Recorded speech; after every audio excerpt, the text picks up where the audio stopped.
nós vamos começar.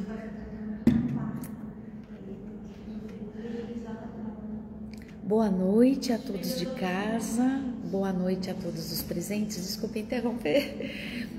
Estamos de volta aqui na live, que acontece todas as quintas-feiras aqui na ACCV, sobre dependência química, alcoólica e todas as dependências que nós temos dessa sociedade que estamos vivendo, a dependência emocional, de jogos, de dispositivos eletrônicos, tabaco, todas as dependências. Por quê?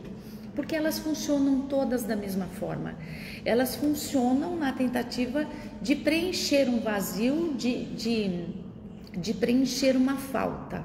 Essa falta é preenchida momentaneamente com a substância, com o jogo, seja lá com o que for, para no momento seguinte a pessoa estar ainda um pouco pior do que ela estava antes. Porque então agora ela está de ressaca, ou ela está endividada, ou ela está sob o efeito de um narcótico super pesado, e aí é uma roubada, vamos dizer assim. Então a gente fala de todas essas dependências. Eu convido todos vocês a curtirem, compartilharem as lives lá no Facebook Amigos da ACCV. Divulguem estas lives, porque a gente foi ouvindo os depoimentos aqui de pessoas que deixam as lives antigas ligadas dentro de casa com um familiar dependente químico ou alcoólico ou problemático ali, e aquilo vai fazendo um sentido, aquilo vai limpando o lar e aquilo vai dando uma força para quem tomou essa decisão. E o Facebook, depois de 30 dias, ele derruba as lives. Então, lá no Facebook das Amigos da ACCV, você não tem acesso a lives mais antigas do que um mês. Mas eu consigo salvar e eu coloco no meu Facebook. Então, no meu Facebook, Sandra Amaral Sandifísio, vocês encontram todas as lives antigas, caso vocês já tenham assistido as mais recentes, tá bom? Então, muito obrigada pela presença, sejam bem-vindos. Olha só, nós estávamos falando do livro do Bill, do livro azul do Bill W., que foi a pessoa que criou os Alcoólicos Anônimos. Mas eu quis hoje fazer um parênteses, dar um tempo para falar um pouco do alcoolismo na visão do Dr. Vitor Blasius.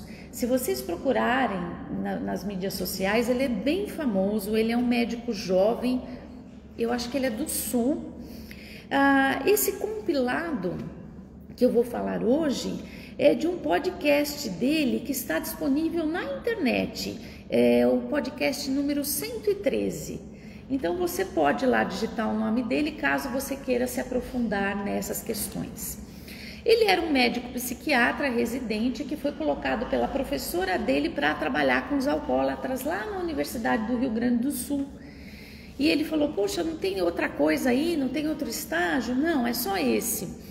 E ele se viu completamente apaixonado pelo tema e ele começou a pesquisar e investigar e começou a ter muitos pacientes, porque ele é bastante competente. E ele vai contar os bastidores de algumas coisas que ele viveu, que são muito interessantes e que pode ajudar muito a gente. Boa tarde, seja bem-vinda. Então, ele começa dizendo assim, algo que a gente sempre repete aqui, mas que nunca é demais falar, que o álcool, ele promove alterações no nosso cérebro e diminui a atividade do córtex pré-frontal. Então, aqui é o nosso cérebro, né? Aqui é a parte frontal, parietal, occipital. Aqui, nessa parte frontal, é onde o álcool mais age, na parte do cérebro que o álcool mais age rapidamente. O que ele faz? Ele diminui a atividade do córtex pré-frontal. E o que acontece quando essa atividade é diminuída? A pessoa, ela esquece, ela breca o senso moral dela. É por isso que um doente alcoólico ou uma pessoa adicta, ela é tão desagradável. Porque a gente não percebe quando a gente está sendo meio chato. Fala, ai, acho que eu estou sendo meio chato, tá todo mundo olhando feio para mim, né? Eles não percebem. Então eles são chatos, inconvenientes, agressivos, grosseiros, tudo que tem direito de ser. E eles não percebem porque o senso moral, os neurônios que são responsáveis por falar, oh, se manca, se liga, ele está dormindo, o álcool botou ele para dormir. Então é aquela pessoa que ela tem a ilusão de achar que ninguém percebeu que ela estava bêbada semana passada, anteontem, ontem e hoje de manhã. Ela tem a ilusão de achar que ela consegue esconder o vício dela, porque ela está com a capacidade de raciocinar totalmente embotada pelo álcool. E então isso também deixa a pessoa mais impulsiva. Então coisas que normalmente eu não faria, eu não seria grosseira numa situação como essa, eu não falaria um palavrão, aquilo ali é cortado e a pessoa perde o senso moral. É por isso, minha gente, que quando a pessoa está nessa situação, a pior coisa que a gente pode fazer é o quê? Dar lição de moral. Quer dizer, dar lição de moral nunca é bom, certo? Porque é uma coisa assim que ninguém aguenta, nem quem está sóbrio, nem quem está bêbado. Mas essa coisa eu já te disse, eu já te falei, é uma perda tão absurda de tempo. O que você pode fazer é o que nós ouvimos aqui, mãe fazendo no depoimento para quem chegou às 5h30. Pondo limite, dizendo é até tal hora, é desse jeito, tem que fazer isso e se não fizer tem algum tipo de represália. Então isso é muito, muito importante que se faça. Agora, dar lição de moral, eu já te disse, eu já te falei, não adianta nada, gente. A pessoa já está com o raciocínio embotado, então não é isso que vai ajudar. Nós vamos aqui descobrir outras estratégias, certo? Então, essas alterações no lobo frontal fazem a pessoa ter dificuldade de aceitar o óbvio. Porque, além disso, tem duas outras substâncias lá, eu não vou ficar falando os nomes complicados, é o cíngulo e uma outra região do cérebro, que elas trabalham juntas. E o álcool deprime a atividade das duas. O que acontece quando a atividade dessas duas regiões são inibidas? A pessoa, ela compreende que o que ela está fazendo está errado, que é a atividade do cingulado anterior. É o nome lá do negocinho que faz a pessoa, não, eu sei que eu estou fazendo errado. Mas a hora, tem a ínsula, que é uma outra região, tem um atraso de informação entre uma região e outra, e a pessoa não sente emocionalmente que aquilo é errado. Então, ela continua fazendo aquilo, porque a gente tem o nosso freio, falar, eu exagerei, eu falei um palavrão, eu bati em alguém, eu agredi uma criança. Escuta, onde eu tô com a cabeça? Eles não têm isso. Racionalmente, enquanto estão alcoolizados ou sob efeito da droga, sabem que aquilo tá errado, mas não tem uma emoção que constrange, que diz assim, nossa, foi mal. Não tem. Por quê? A ínsula, que é a região responsável por te dar a emoção, fala, se liga, e você fala, nossa, é mesmo, vem uma culpa, vem um remorso, vem uma vontade de corrigir o erro que você fez. Por quê? Porque você entrou em contato emocional com aquilo. Eles têm um atraso enorme. Então, ele sabe que ele fez errado, mas ele não sente que fez errado. Então, a percepção do erro fica totalmente embotada. Por quê? Porque não tem o sentimento ligado àquilo. Veja, minha gente, como isso é devastador e como isso é altamente tolerado pela sociedade, né? A sociedade acha bacaninha, tá bêbado, é um porrezinho, vá, um porrezinho, tá? E você tá destruindo os teus neurônios.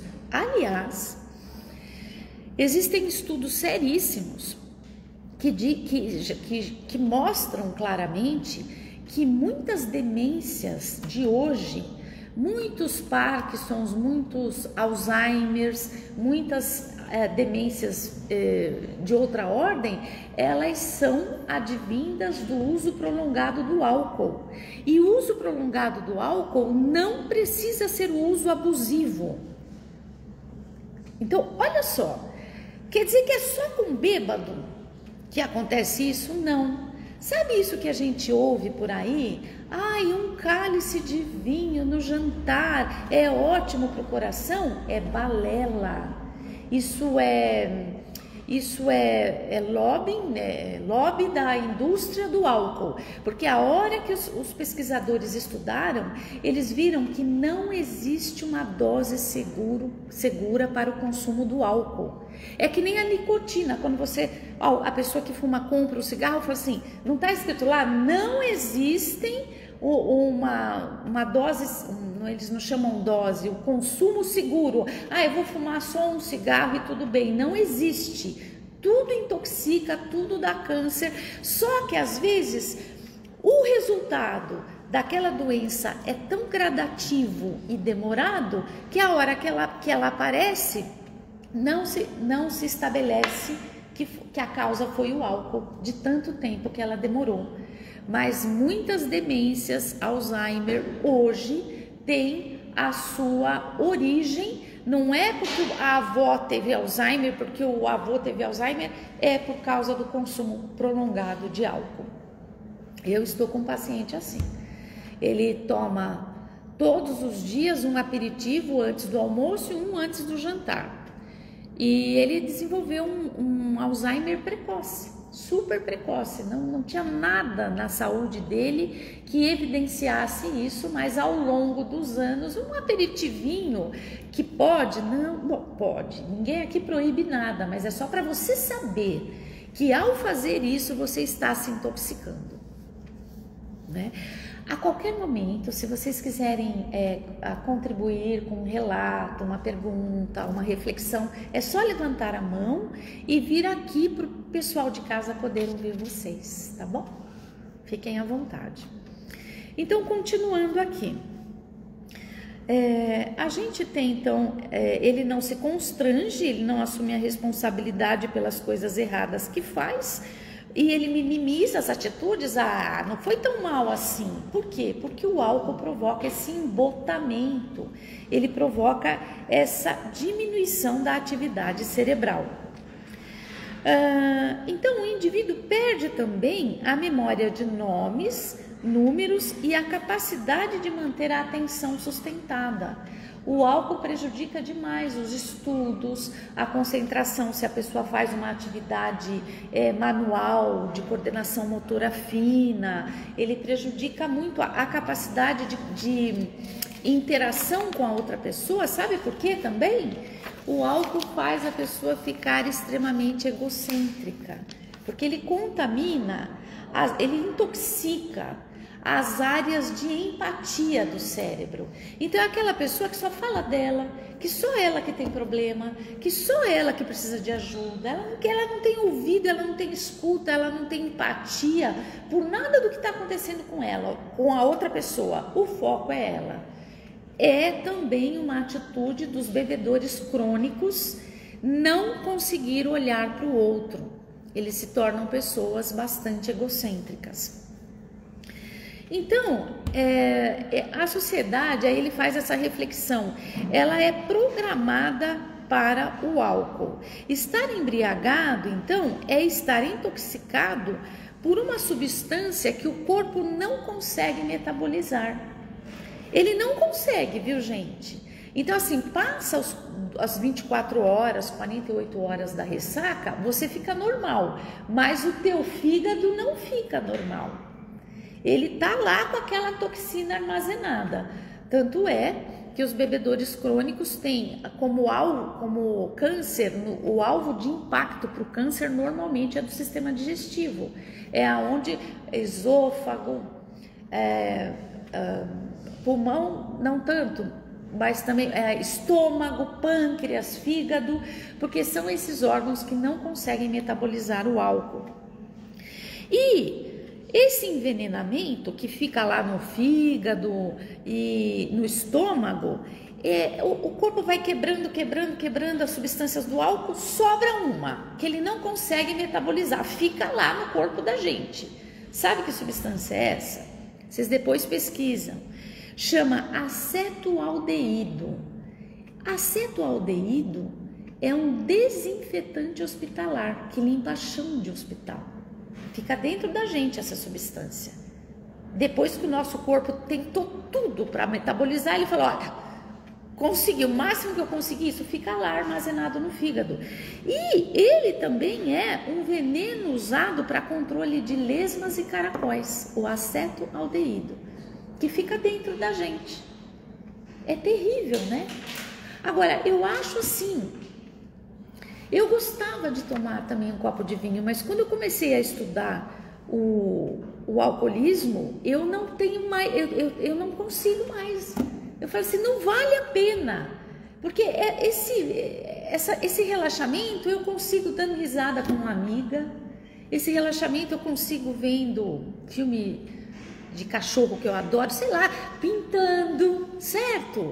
Você fala, e é uma coisa tão mais prazerosa, que me deixa tão mais dona de mim, do que eu ficar lá bobona, achando que eu tô relaxada. É um relaxamento tão mentiroso, tão tóxico, né? De acordo com o que nós estamos vendo.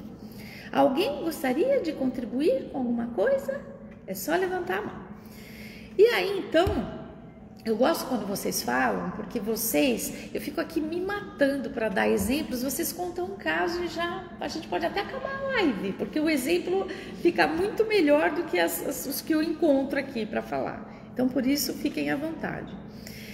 E ele também, ele inibe o centro da fala. Então, é por isso que a pessoa fica com aquela fala pastosa, né? E o senso, o equilíbrio que é aqui no nosso cerebelo, então a pessoa fica desequilibrada.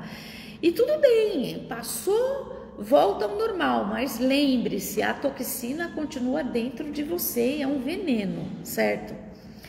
Bom, o coma alcoólico é quando se desliga o centro da respiração no cérebro, porque o álcool ele vai deprimindo tanto, e a pessoa continua bebendo. E a gente sabe porque nós, os espíritas, sabemos o porquê que as pessoas continuam bebendo mesmo sem aguentar mais. Porque para cada um alcoólatra existem 4 obsessores. 3 ficam com ele sugando os vapores alcoólicos e um fica na porta para os outros não chegarem e não roubarem o copo. Eles chamam o alcoólatra de copo, certo? Então eles bebem até cair e a hora que acorda quer continuar bebendo, por causa também dos obsessores. É claro que também você tem a ativação do sistema de vício e recompensa do cérebro, que provoca, como todo vício, uma compulsão, uma dependência. Tem a questão fisiológica, mas tem a espiritual também. Então, essas pessoas...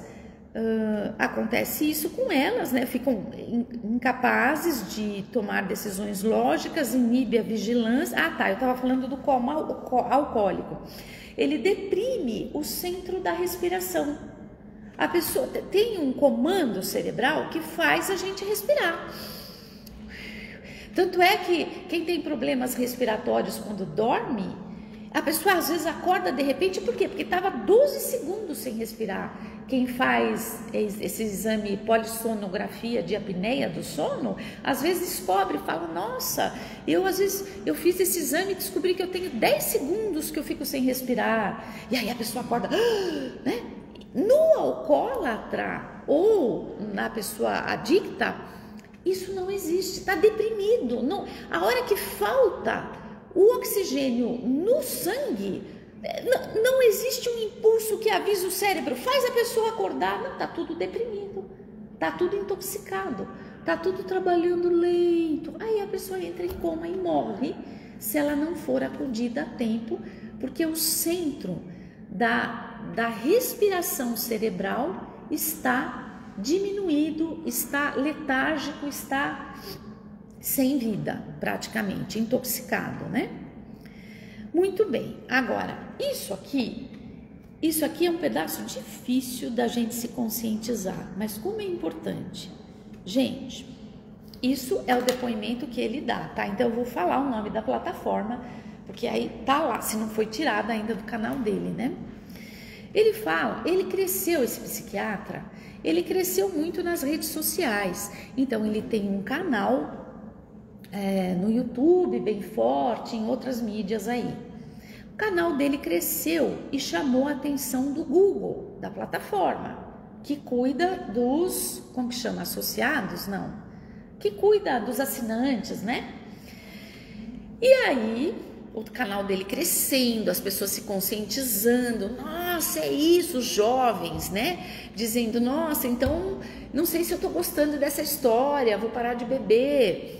O que acontece?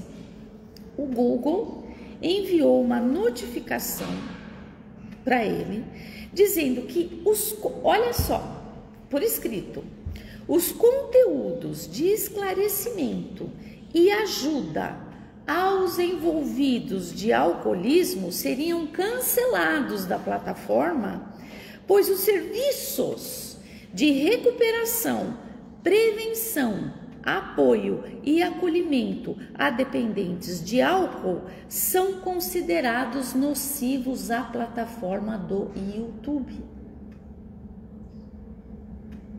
Dá para acreditar nisso? Parece que não é mentira, né? Mas é isso. Você vê pouquíssimos canais. Os canais que tem recebem esse tipo de censura porque estava crescendo. E a indústria do álcool é muito forte, ela é muito enrustida, ela é muito escondida, ela se esconde através de ações beneméritas. Ele foi descobrindo isso, ele foi descobrindo que ela se esconde atrás de ONGs, atrás de várias coisas, mas tá ali. Então ele recebeu essa notificação, que depois o canal acabou, aí ele fez outro canal, essas perseguições que a gente ouve falar que existem nas plataformas com relação a coisas que são benéficas, né? Então, é só para a gente saber. O álcool prejudica o sistema de recompensa do cérebro, impedindo que o indivíduo encontre prazer em outras coisas. Então a gente sabe, o doente alcoólico, você fala assim, nossa, mas ele tem uma esposa maravilhosa, ele tem filhos saudáveis, ele tem um trabalho legal, ele adorava jogar uma bola, ele não vê prazer em mais nada. A cabeça se volta apenas para o objeto do vício, que é a droga, o álcool, seja lá o que for. Por quê? Porque o álcool, ele prejudica o sistema de recompensa do cérebro. O que é o sistema de recompensa? Hoje eu vou no centro, porque eu saio de lá super bem, depois que eu tomo o passe ou sua palestra, por exemplo. É um sistema de recompensa. Toda vez que você pensa no centro, você fala assim, eu vou fazer um esforço para ir na chuva, no trânsito, porque eu sei que eu vou sair de lá melhor. Então, ativa dentro de você substâncias cerebrais que faz você ficar mais forte, mais confiante, mais alegre. Esse é o sistema de recompensa. Quando você tem uma família, você fala, ai que gostoso, hoje é dia de ver a minha família, eu vou ver minha mãe e meu pai, eu vou ver os meus sobrinhos, eu vou encontrar os meus filhos. É um sistema de recompensa. O álcool faz um embotamento nisso tudo. Você não vê prazer em mais nada. Você só consegue ter olhos e ouvidos para ir para a bebida. E ele vai falando de outros marcadores também. Tem um marcador, tem um exame que olha as hemácias. As hemácias são os glóbulos vermelhos do nosso sangue. Ele fala que esses parâmetros, eles ficam totalmente alterados. Então a pessoa que bebe muito, ela normalmente tem deficiência de ácido fólico e de vitamina B12. Vitamina B12 cuida dos nervos, de várias regiões de nervos do nosso corpo, né? Então o álcool, ele diminui a atividade do sistema imunológico também. E aí você fala, Sandra, mas que dose? Segundo os estudos, todas as doses. O mito de que um cálice de vinho antes do jantar não faz mal e é até bom para o coração, o Vitor fala que é uma iatrogenia. O que é uma iatrogenia? São os males que a equipe médica provoca no paciente, ou com remédio ou com uma intervenção errada. Então, quando o médico diz, tome um cálice de vinho, às vezes até escreve que é bom para o coração, ele está prejudicando, ele está provocando uma iatrogenia naquele paciente, prejudicando, intoxicando aquele paciente. Porque se ele quer que o paciente cuide do coração com alguma coisa, com alguma ingesta, que seja com a uva. Chupa lá um cachinho de uva toda noite e você vai estar cuidando do teu coração. Porque não é a associação da uva com álcool que vai fazer bem para o coração. Mas olha como a gente recebe isso com naturalidade, achando que é isso mesmo. Eu mesma adorava de vez em quando tomar um copo de vinho, mas aí isso agora não é mais verdade. Por quê? Porque a gente fica sabendo do que está por trás e a gente fica assim, consciente, né? Consciente. Não há doses seguras, então. E a indústria farmacêutica, a farmacêutica também, mas a indústria do álcool, ela não deixa claro o que é um consumo baixo. Não vem escrito lá, beba com moderação? Ah, então tá, é legalizado, mas dá para beber com moderação. Eu vou querer beber com moderação. Qual que é a dose?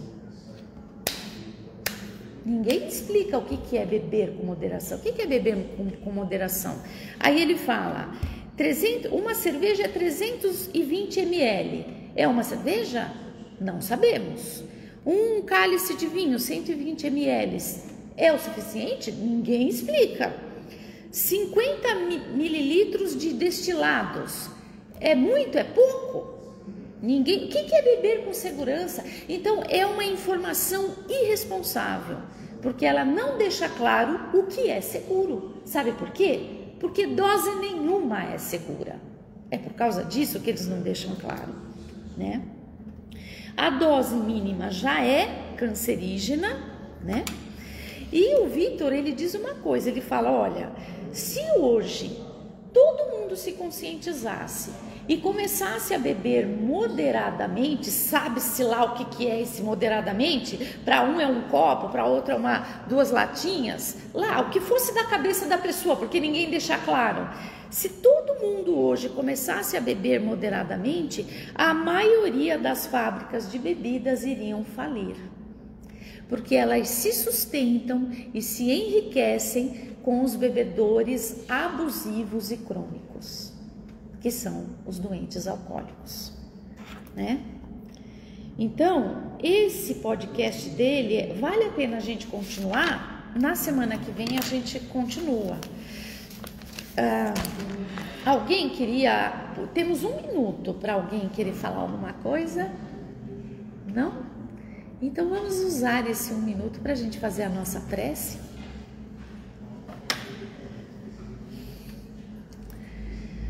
Senhor, obrigada pela oportunidade do estudo e do aprendizado. Obrigada, Senhor, porque pouco a pouco vamos nos conscientizando da verdade. E a Tua palavra nos diz que a verdade vos libertará.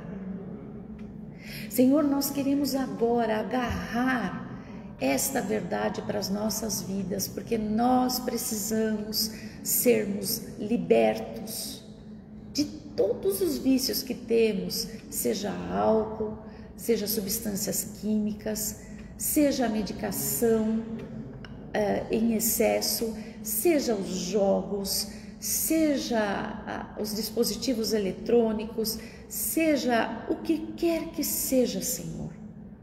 Coloca dentro de nós, de cada um de nós, os assistidos, os trabalhadores, os que estão nos vendo de casa, coloca dentro de nós uma substância purificadora que limpe as nossas mentes e os nossos corações, de forma que possamos enxergar a verdade aonde quer que ela esteja, de forma que possamos evitar e fugir da mentira aonde quer que ela esteja, porque tantas vezes ela se reveste e se traveste de beleza, quando na verdade ela é perniciosa, maldosa e nos destrói.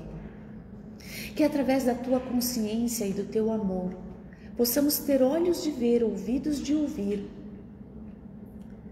o que é verdade em nossas vidas, e que possamos ter a capacidade de abraçar a verdade e permitir que ela seja soberana em nossas vidas, assim como queremos que a tua luz e a tua presença seja soberana na nossa vida e nos nossos caminhos. Estas coisas te pedimos, em nome de Jesus, que assim seja. Amém.